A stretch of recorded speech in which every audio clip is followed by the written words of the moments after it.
Hello family, welcome back to my YouTube channel. Please subscribe, like, share and feel free to drop your comments. Please don't forget to hit the notification icon so you can get prompted anytime I drop new YouTube videos. Thank you. Thank you guys for coming on this quick downtown Toronto people watching and sightseeing walk with me. We're walking from the famous Dundas Square, Eaton Centre, and then pass through the Nathan Phillips Square, the CN Tower, Ripley's Aquarium, the entertainment district of Toronto. Watching beautiful parks right in the middle of the city, beautiful high-rise buildings, clean roads, and other touristic places of Toronto like the Waterfront area, Rogers Centre, the BMO Field, Scotiabank Arena, and then back to Dundas Square. Hope you enjoy this beautiful walk. Also don't forget to visit these areas anytime you find yourself in Toronto downtown area, and take more pictures as you can.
Thanks for watching my videos. Your suggestions are mostly welcomed.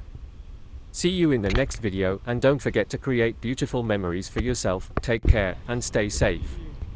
Bye for now.